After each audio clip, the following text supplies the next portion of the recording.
Bonjour, nous sommes le 3 janvier et aujourd'hui, Gilles Georges partage son expérience avec nous.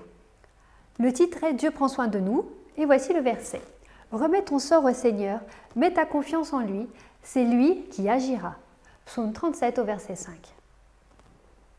Je suis née dans une famille chrétienne. Je fis mes premiers pas à l'âge de 5 ans dans l'église adventiste lors du baptême de ma mère. Mon engagement personnel, je le prendrai à 19 ans. Comme il n'y avait pas de pasteur dans notre ville, c'est à Collonges-sous-Salève que j'ai été baptisée durant l'été 1964, quelques mois avant mon service militaire. Ne me demandez pas pourquoi j'ai voulu être baptisée avant de partir, je ne saurais l'expliquer. Cela s'imposait chaque jour à moi avec davantage de force. Les conditions n'étaient pas forcément favorables puisque mon père y était farouchement opposé et le restera toute sa vie.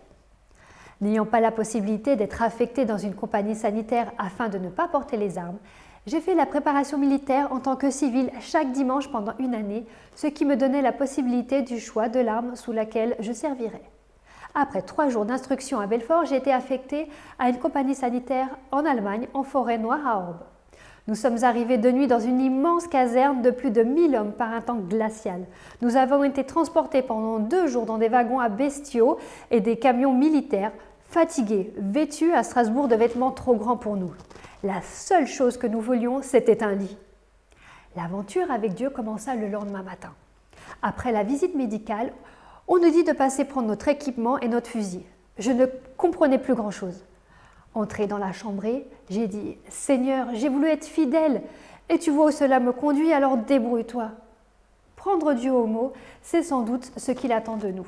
Le lendemain, au champ de tir, j'ai voulu lui donner un coup de pouce et j'ai commencé à tirer à côté de la cible.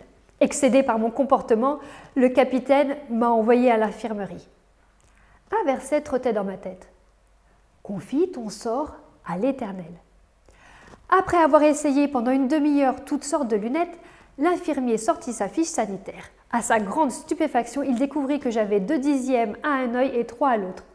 Il me dit « Vous êtes un homme dangereux, filez à l'armurerie rendre ce fusil. » Que s'est-il passé? Je n'en sais toujours rien. J'ai porté mes premières lunettes à 50 ans. Ce que je sais en revanche, c'est que Dieu avait tout prévu d'avance.